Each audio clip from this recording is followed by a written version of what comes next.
Hey everyone, welcome back. Today I have before you the Oriveti OD200. This is one of the latest single dynamic driver from Oriveti. It has a 9.8mm beryllium dynamic driver inside of it. First, I would like to thank Oriveti for providing this reviewing unit. I have not received any instruction on how to do this review. Everything I said in this video will be my personal opinion only. So in the previous video, I've shown you the unboxing experience of the OD200. Here, I've laid out basically everything that the package comes with.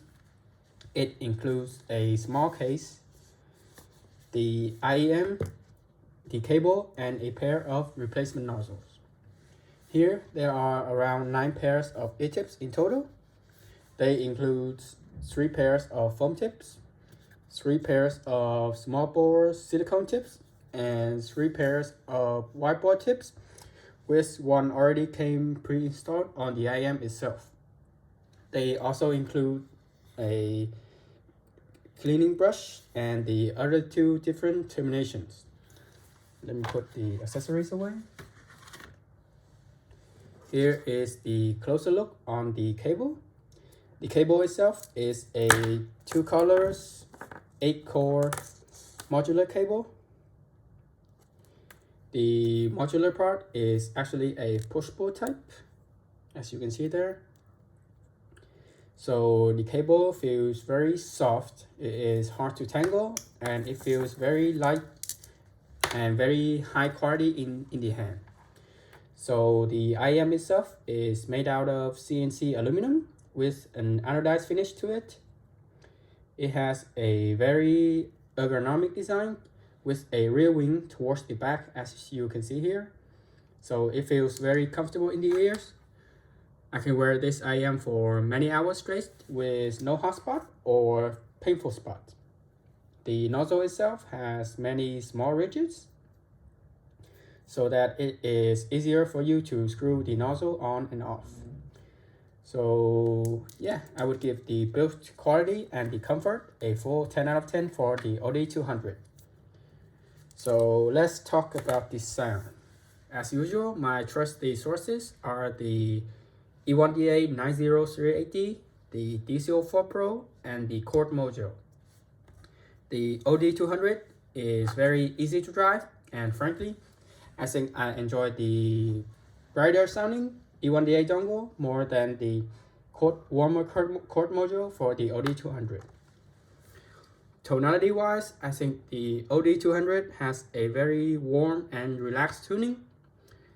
Out of the 2 nozzles, the black and the silver nozzles, I think around more than 90% of people would prefer the silver nozzles more than the black ones. Let me pull the graph real quick. There. As you can see, the black nozzles shift the whole balance of the OD200 more towards the upper mids. So that would make it sounds very shouty, bright, and way harsher. So the only good thing that I can see from the black nozzles is that it can help you feel the depths of the IM better, simply because the vocal got so boosted in comparison to the other instruments. The silver nozzles, on the other hand, will sound way more balanced and just overall sounds more relaxing. It will be the nozzles that I use the most during the review, along with the stock whiteboard tips. So about the bass, I think the bass of the OD200 can be described as thick, warm, punchy, and just overall satisfying. So objectively, the bass of it can be considered as muddy. I mean, yes, the bass of the OD200 is very fast, like it does not feel sluggish or anything, but since it doesn't have the quick attack and decay as the planar driver, you can feel the mid-range, you can feel the muddiness coming at you on certain songs. So this muddiness right here will put someone off the OD200. It can push too much note weight into the vocal and instruments in the lower register, making it too weighty and not as clear. But subjectively though, I enjoyed it. So the bass here is very much suitable for me on those days that I just want to have fun. The bass is not too boosted. I mean, it is only around 7 dB on the graph, but it sounds very much satisfying and very well controlled. So drums and bass guitar in AC/DC songs are easily felt and sound natural. It has an amazing texture and a lot of air moving to it.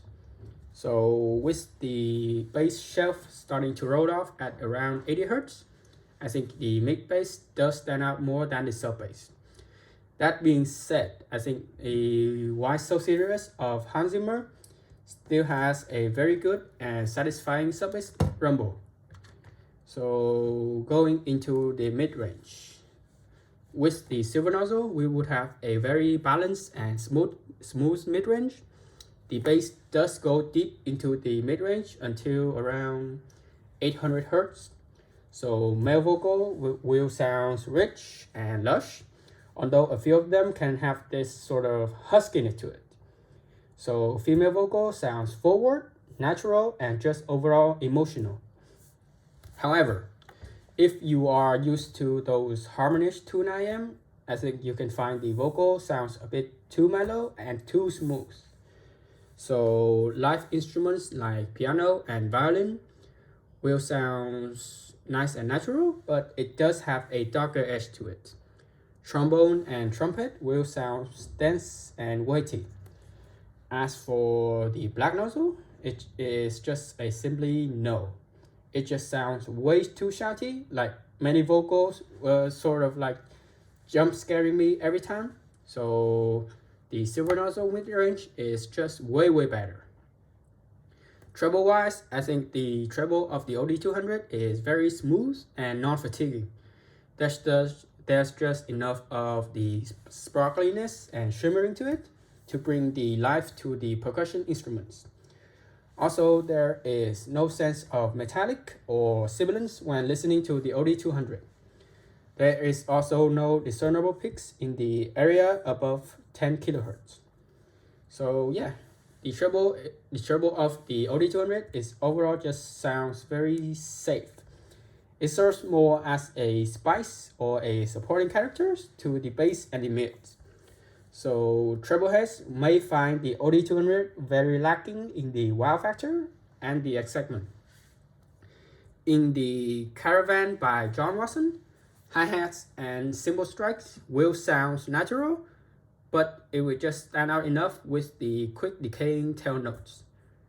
So technical performance wise, I think the thing that impressed me the most from the OD200 is actually the staging. So here's the thing. I have many songs that have spatial cues that rely on how well the bass and the mid was done. So with the OD200, I have so many goosebumps and surprising face with the OD200.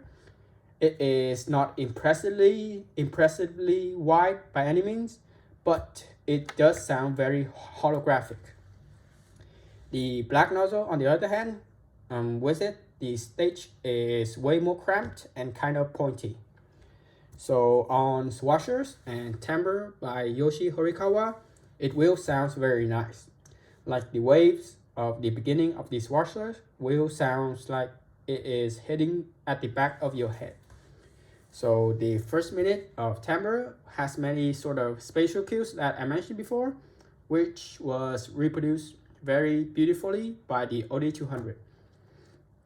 The layering, on the other hand, is only above decent, as it still feels kind of like blurry and not laser cutted. The timbre is very warm oriented. It is organic and natural, so the dip at around 6K does affect the definition of the notes and its clarity, but it is not too much. So let's go on to the comparison. First, we will have the EA1000. So both of these IM are in the same price bracket as each other, which is around $200. So these two are just so different from each other.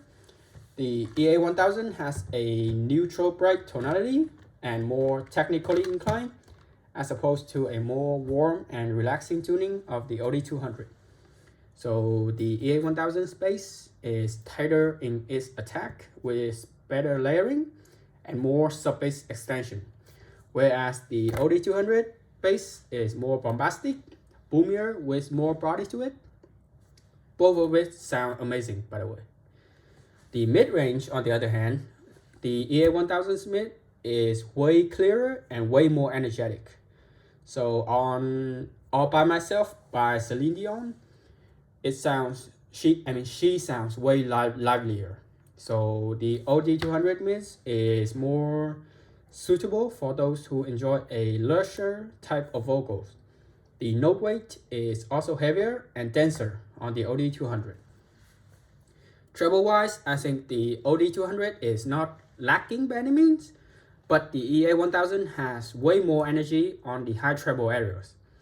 Cymbals and hi-hats in the Caravan by John Watson's, it sounds way more natural with a softer roll-off on the OD200, whereas the EA1000 sounds more splashy, more spicy, and just overall more unforgiving.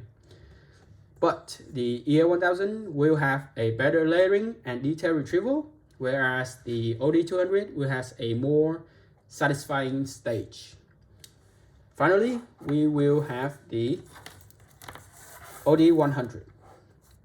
So, brother from the same house. How do these two sounds compare to each other? I think the OD200 is just league better than the OD100. So the bass of the OD100 is fine, but is lighter in body compared to the OD200. The mid-range sounds 10 times better on the OD200. So the mid-range there is way more natural in tone and timbre. It is way more forgiving than the more shouty and more nasally mid-range on the OD100. The treble of the OD100 is more energetic on the OD200. Tech-wise, I think it is no comparison. The OD200 just excel in the staging, the timbre, and the overall presentation. So yeah, overall the OD200 is just way better than the OD100. I think it is worth paying more for the OD200 instead of the OD100. Okay, let's recap. So if you are looking for an IEM that has a clean bass shelf, clean and lively vocal with high treble detail, the OD200 is not for you. I think this is the IEM for those that love a warm tuning IEM, those that love just to sit back and relax and let the music flow through them without thinking about analyzing anything. So yeah, I think the Oriveti OD200 gets my recommendation. So thank you for watching my reviews and see you guys next time. Bye.